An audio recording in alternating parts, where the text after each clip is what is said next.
Great win for them, but Germany have not quite qualified for the last 8 yet.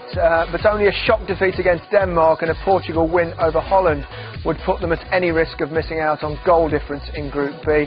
The Dutch, though, are living dangerously. To sneak through on Sunday, they must beat Portugal and also hope Denmark lose to Germany. If that happens, they also need the best goal difference across matches amongst the team that will be tied. That will be themselves, the Portuguese, and of course the Danes. Simple, really. Another good game. It's remarkable how many games we've had in this tournament where a team has taken a 2-goal lead, but they've always come back into it and make a game of it, and it was an exciting climax. And you know, for a long time before the Dutch scored, we were looking at the Germans play and the possession and the quality, and thinking, well, justifiable, you know, setting favourites for the tournament because it was really, really impressive. And the Dutch had missed a few chances, to be fair to them. And then when Van Persie scored the goal, all of a sudden there was a spring in the Dutch step and they came right back into it. But having said that, maybe a bit too far to ask them to get, because, you know, the Germans, renowned for getting the job done. They are the ones that won't slip up. I think you've seen two great sides to the Germans. One in the first half where they were passing the ball around, scoring 2 very good goals, but also in the second half when they were asked the question, when Van Persie scored his goal, they just did not panic at all. It's funny, with some teams you think, oh, they're going to get nervous now, but you don't think like with that. Most teams, Gary, you would have felt that. With most teams, you would have felt that because you would have expected an onslaught from the Dutch, but they stood firm, the Germans, and I never thought they were in any trouble. Decent comeback in the second half, Clarence, but that's 2 defeats now. Having said that, all's not lost, is it? I mean, a win against Portugal, you suspect they might well still go through. So well, they have to believe in it. The chance is still there. This is a very hard defeat, you know, to cope with. But I think the second half they showed some very good moments, especially when they put Sneijder on the left side and Van Persie was closer in the box together with Huntelaar, Robben on the left side. That created much more energy for them attacking. It's just a pity that they couldn't give even more. Even today, having to score the second goal, I didn't see the whole team, you know. You never sensed it was going to happen. Yeah, I mean, you have nothing to lose. And from the back, just sitting too much in the back. What will this mean to the Dutch people? I mean, I imagine they'll be distraught at this stage, but will be despondency about the way the team are playing? Well, I think that the biggest disappointment is losing against the Germans. But from the tournament point of view, there's still a chance to go on. So I think that it will be a mixed feeling. Disappointment, but you lost against a very good team. But on the other hand, you have still the opportunity to go. You know, in the second round, making it happen. Would you like to see them almost start the game against Portugal with a little bit more of the approach that they showed in the second half? Absolutely. I mean, Van der Vaart brought a different game for the Dutch, playing a little bit more up front when the Dutch were attacking. Even in some of the actions that we may see later on, he was the extra man in the attack, and that allowed the strikers to stay closer to the box and to become dangerous. Yeah, the first half was all about Germany. They conceded a couple of chances, but they showed how to finish them. Great play, it really was. It was an excellent ball from Schweinsteiger. It really was. Gets the ball here, has a little look, and that is way to pass. Great little turn from Gomez, and it's an excellent finish. Heitinger's with Gomez there at the minute. He's tight with him. He's got him where he wants him, but he actually drops back 5 yards there, which enables Gomez to get in between the 2 centre-halves, and once he does that, he's got the centre-halves where he wants them. But he's still a lot to do there with a brilliant touch and an equally good finish, it really is. The full-back Van der Vaart is a shocker. He's watching Podolski, does not watch the ball, or the centre-back gets caught behind him, plays Gomez on, and it's in the back of the net. And I mean, I agree with Clarence about the structure of the thing, but defensively, in the 2 games, the Dutch haven't been good enough. The weakness was that weakness for the second goal as well? I mean, it's a wonderful finish. It's a wonderful finish. It's a wonderful finish, but we've seen it in the last game, and also here. What happens there, though, is great centre-forward play, because a number of times you see centre-forwards flicking it on, and the other one just standing watching. But he trusts his teammate Muller, and he flicks it on, and he wins it. So he knocks it off there, and he's still not content. He wants to get in the box, and another lovely little ball from Schweinsteiger, and it's an even better finish than the first one. Yes, the goalkeeper goes down, but I would actually say that's a great finish rather than poor goalkeeping. Well, the goalkeeper's left hand's about an inch from it. He's gone down on the deck. If he stands up, he sees it. An identical thing happened in the second half with Gomez again. Look, flicks it on there, and he's in behind, and he's expecting his teammates to win it. He does, and he creates another chance. He's not admiring it. It's gambling again on the ball. You've got to there, gamble, and you're working as a score. pair, and you've got to trust your teammate. And he does that, and he gets another opportunity. But he's absolutely shattered, isn't he? And not a bad guy to come on, is it? Closer. You and I both would have hated coming off with 2 goals in the bag. God, there's more goals there for him, wasn't there? The Germans were totally impressive in possession. They really were, Clarence. I mean, you know, the way they played it, the way they were always in control. I tell you what, they'll be difficult to beat. Schweinsteiger and Ozil had a awesome game today. Yeah, he did. Absolutely. Yeah, he's played some wonderful passes.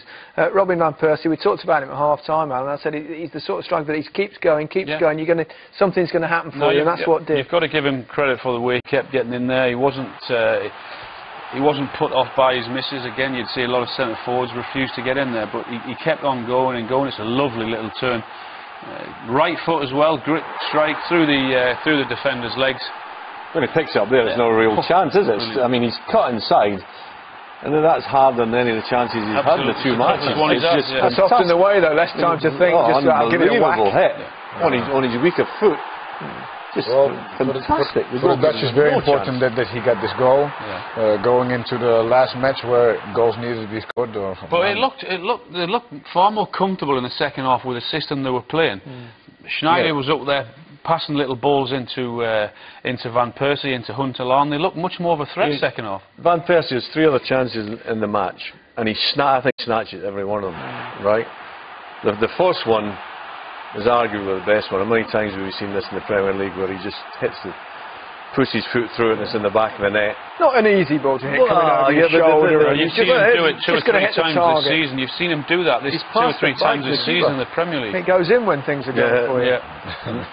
It's a difference, isn't it? That's a half chance. You know, it's that fickle thing called form. But moving and creating the spaces, and I mean, I have to give credit to him for just keep on believing. Brilliant save that. Great hit as well. Yeah. But we said beforehand, the time to worry is when you're not actually getting the chances. But you also see centre forwards actually shy away from getting in there once they've missed a few. But to his credit, he kept on going and going. He got his goal in the end. Schneider's an important player. If the Dutch are going to get through somehow from this group, he's going to have to produce some of those things we saw in the second half. Yeah, Schneider's had a lot of problems this year physically, so I would prefer to see him from the left side, like here, where he can come in and take a shot at goal, or just put the strikers in action. That happened actually from the second part of the second half, where he started to play more from the left, and where Van Persie was playing more from the middle with Huntelaar. This is a great block. Here again, look, Schneider coming on from the left, you know, good block, but you need people in the box, and here Holland, I think for one of the few times we have 4 players in the box, and you know, that's what the Dutch need to do: create and go in. Absolutely. You tactical look at that game, Clarence, have you? Certainly from the Dutch perspective, but also the Germans as well.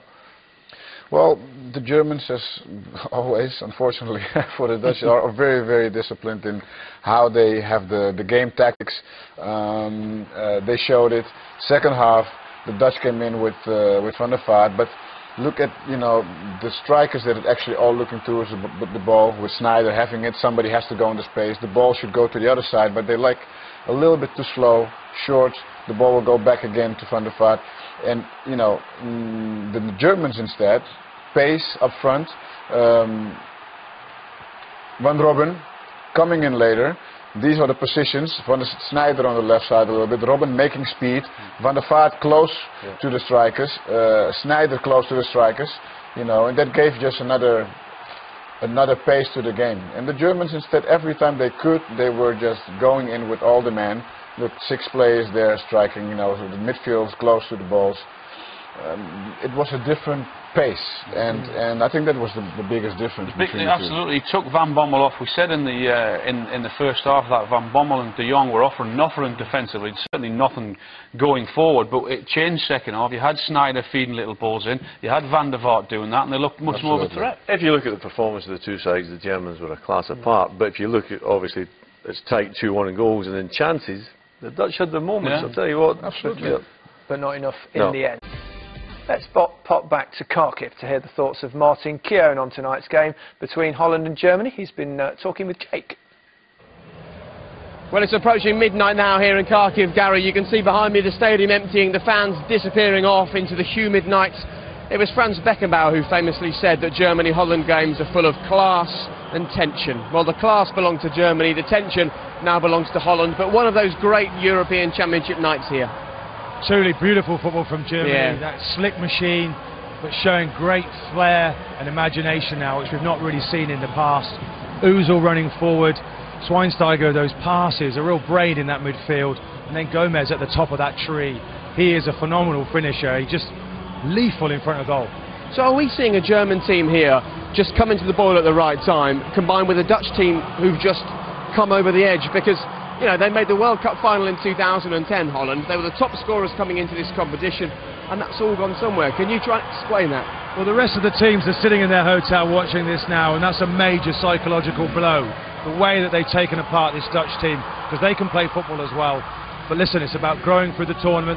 Remarkably, they haven't yet qualified, and Holland aren't out. So there's still all to play for in this group. But tonight, I think they were truly superb the way the Germans played tonight. And the Dutch? Well, they got better. I think Huntelaar will definitely have to start next time round. Van Persie came to the fore again, didn't he, in that second half. Good reaction. But really, it's tough for them now. They almost need a miracle. OK, well, I'm sure that the Holland team are sick of the sight of this stadium, as are their fans. I'm afraid to say, though, they play here again. They're back on Sunday, and if they fail to win that one, they're finally buried in the group of death. From Kharkiv, good night. Third time lucky for Holland, Clarence? Let's hope so. You don't seem overly confident, I have to say. I mean, I was just thinking, the Danes are in the best position, and Portugal and Holland really going to play a final here. Germany, Denmark draw. I'd be worried defensively about the Dutch, I really would. I'd be so lucky. I mean, they've lost the first two games, so lucky anyway that they've still got a chance. Germany, have we seen Very the winners? impressive. Well, maybe not the winners, but very, very impressive. Technically, togetherness, passing, not panicking under pressure. Very Shearer impressive. deserted Spain, he's happy, aren't you? You're not allowed to do that. He said that to me 4 years ago. Terrible. You pick a team and stick with them. OK, gents, that's it from us on the night of Germany 2, Holland 1. Law 10 tells us that that means Germany have won. If you weren't watching earlier, you won't have the slightest clue what I'm on about. Good night.